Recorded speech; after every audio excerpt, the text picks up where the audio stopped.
Let's start with more proof that something ain't right in Kansas City. You know, all this noise about Taylor Swift and the Kansas City Chiefs, and not enough attention focused on this case.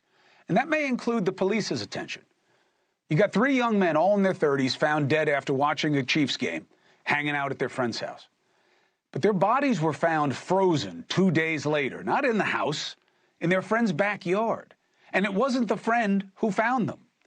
His name is Jordan Willis. He claims he has no idea what led to their death. But it does seem that cops initially were not so sure about his story. You seen this video? It's from a neighbor's phone, I think. Appears to show Willis in cuffs outside the house. That's him and a dog. We have some questions about the dogs also.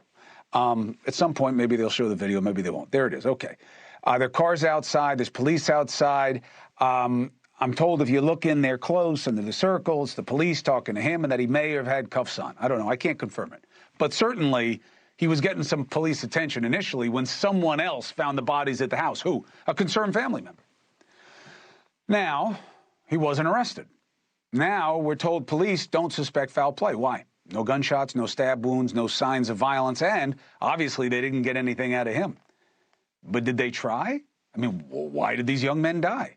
It's going to come down to the toxicology, especially if Willis or another can't or won't explain what happened in that house and how they wound up outside and eventually dead. And the wait has been an eternity for the families, not helped by their claims that police have not been talking to them at all, ever. Now, you can say, let them investigate. Listen, I've been doing this a long time, okay? The state is making the case. The state represents the crime, okay? The law versus the criminal. The victim, okay, is now represented by those families, and the authorities always talk to them, but not here. So tonight we have new concerns and new information from the parents of one of the men who died at that house, Rickie Johnson. Let's bring in Rickie Johnson's father, Rickie Johnson Sr., and Linda Johnson, Rickie Johnson's stepmom. Mr. Johnson, thank you for joining us again. And Linda, thank you for making the time to do this. How are you two doing? How are you doing, Linda? We're doing okay. We're hanging in there as we can. Good, thank you. Linda, you and I were talking earlier today about what doesn't make sense to you here. First, what have you learned that is not public information for the rest of us? Well, I had received some personal belongings from Rickie, my son. They were left in the house, in Jordan's house. And he took them over to a friend's house for us to grab them. So the police didn't have them, and it makes you ask questions about how thorough the investigation was, correct? Right. They were left in Jordan's house, yes, and the police did not grab them. And what does that mean to you? It just means that they weren't thoroughly looking everything over in the house. They weren't looking at it as a crime scene. Now, the good piece of news that I want to let people know, so it's not just all negativity here in terms of getting you some answers. Tomorrow you have a big meeting. Who's it with and what does it mean to you?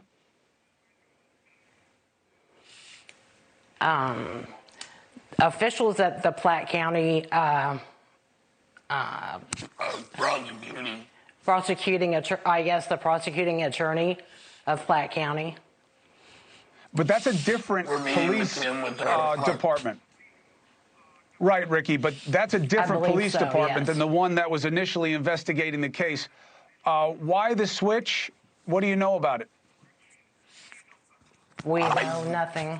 I probably think that my attorney has stepped in and said some things to try to help them investigate it, so they have moved it to Platte County, my understanding.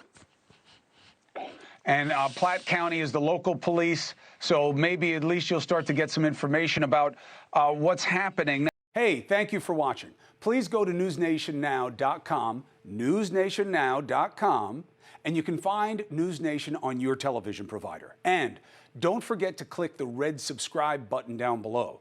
Then you will get more of NewsNation's fact-driven coverage.